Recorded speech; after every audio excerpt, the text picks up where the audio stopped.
Bonjour à tous, bienvenue. Nous sommes très heureux de vous retrouver ici. Nous sommes à J-150 des Jeux Olympiques de Paris 2024. La France est championne olympique. La France va devoir garder son titre de champion olympique.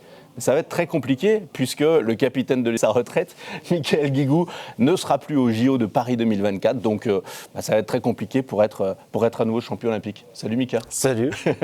Tu vas bien? Ça va très bien. Je suis très heureux aussi de me retrouver ici à la concession Toyota du garage Vérune à Nîmes avec Jean-Marie Fage. Bonjour Jean-Marie. Bonjour, nous sommes heureux de vous accueillir. Merci beaucoup, directeur des marques Toyota Lexus pour le groupe Morin. C'est très gentil de nous recevoir ici. Et on va parler ensemble avec Mika, on va parler de l'équipe de France, on va parler des Jeux Olympiques. Mika, premier titre sans toi pour l'équipe de France, c'était il y a quelques mois. La France est championne d'Europe. Comment tu as vécu ce titre de champion d'Europe? Un peu en spectateur, c'était de la nostalgie, c'était de la jalousie. C'était quoi les sentiments qui sont ressortis? Je l'ai vécu en tant que supporter surtout, supporter d'une équipe que j'ai accompagnée à être championne olympique sur la dernière compétition olympique. Je suis très très heureux pour eux, très heureux pour le handball français de manière générale, avec à la fois en quelques semaines une victoire pour le handball féminin et une victoire pour le handball masculin, et forcément d'autant plus fier. Dans une part qui est importante pour moi dans la transmission que je voulais laisser. Et mon but était de partir bien sûr bien, mais surtout de partir en accompagnant une équipe qui est capable de gagner, et ça je suis très heureux de l'avoir fait. Alors je travaille tous les jours avec toi puisque maintenant tu es ambassadeur de l'USAM Nîmes-Gare. On a préparé quelque chose d'assez important pour Nicolas Karabatic au mois de décembre contre le PSG, donc tu as gardé des liens avec les joueurs de l'équipe de France, tu les as félicités. Comment tu réagis avec eux maintenant que tu n'es plus dans l'équipe de France? J'ai envoyé un texto à tout le monde avant la compète, pendant la compète aussi à certains. Forcément il y a des joueurs avec lesquels j'ai gardé une relation plus importante, plus particulière, notamment avec Nicolas. J'ai joué pendant des années avec lui, on a vécu tous nos débuts au centre de formation à Montpellier, on a vécu tellement de choses en équipe de France.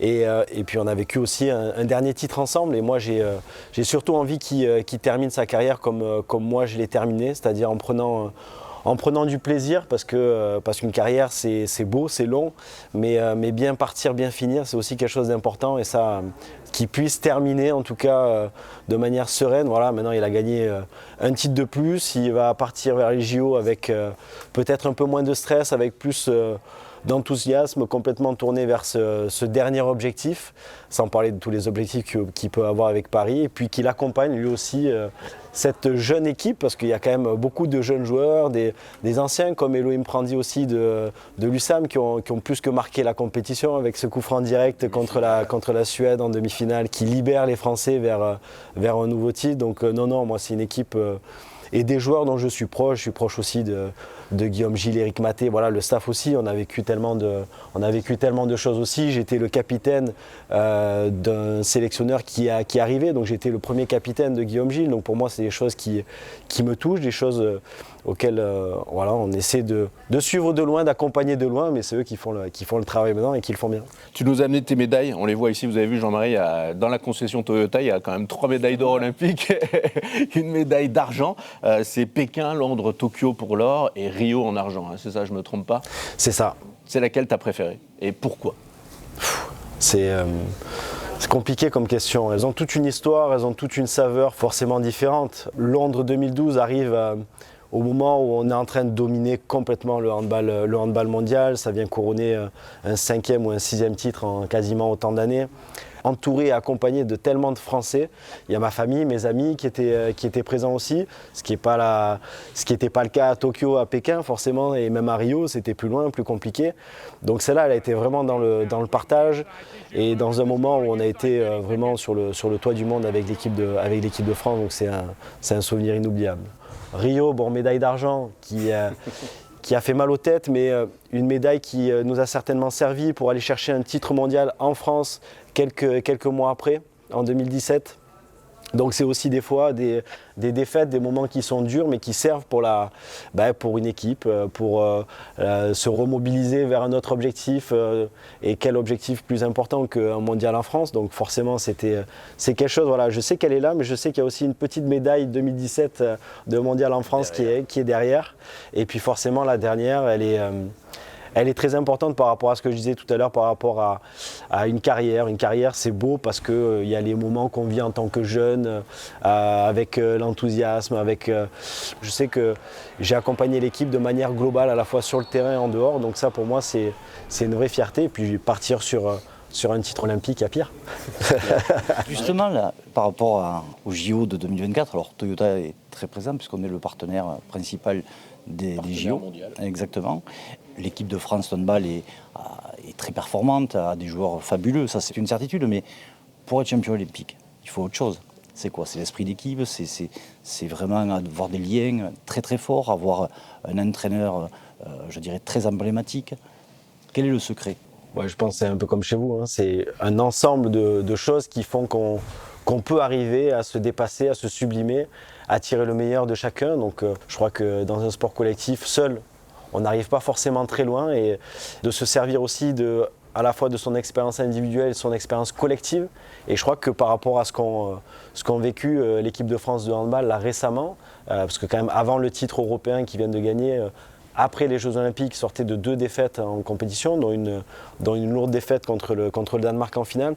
Donc tout ce qu'ils vivent et ce qu'ils ont vécu vont leur servir dans la préparation, dans la remise en question, par rapport à leurs adversaires, par rapport à ce qu'ils connaissent d'eux. Et tout ça vont faire, je l'espère pour eux, d'être champion olympique. Après, il y a un autre paramètre qui va être important sur cette compétition et qui va être différent, c'est être champion olympique dans son pays. Clair. Et ça, c'est une autre pression, c'est un autre environnement qu'il faut aussi apprivoiser. Déjà, quand on arrive dans les Jeux Olympiques, dans un village olympique, tous les meilleurs athlètes, les plus forts sont là. On porte un maillot de l'équipe de France, mais on porte le maillot de l'équipe de France olympique. Donc on est tous ensemble pour aller chercher des médailles, savoir jouer chez soi avec la puissance des réseaux sociaux, tout ça il faut faire abstraction de tout ça aussi, se concentrer sur ce qu'on est capable de faire pour aller chercher le meilleur résultat possible. Mais aujourd'hui, imaginons que l'entraîneur t'appelle, te dit tiens, allez, c'est la finale, c'est le jour J. Tu viens dans le vestiaire, 5 minutes avant le coup d'envoi. Qu'est-ce que tu leur dis? Je leur dirais un peu ce que je leur ai dit la dernière fois, c'est que le Danemark, ils vont rester en dessous et nous, on va être au-dessus d'eux pour des tas de raisons. Mais après, il y a aussi leur histoire. Aujourd'hui, l'équipe de France, en tout cas cette équipe de France qui a gagné le championnat d'Europe, est en train de construire son histoire.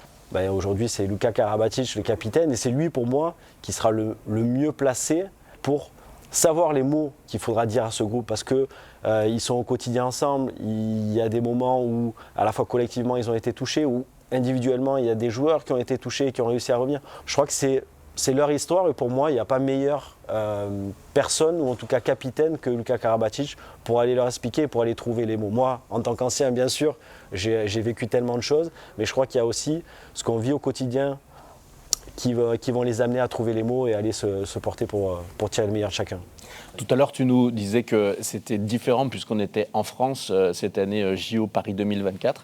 Quel est ton programme? On sait que tu es allé à la présentation des médailles. On a vu les nouvelles médailles, donc avec un morceau de Tour Eiffel dans la médaille olympique. Tu étais à cette présentation. On a fait appel à toi il reste 150 jours. Là, il va se passer quoi pour toi? Dans pas trop longtemps, je vais être porteur de la flamme.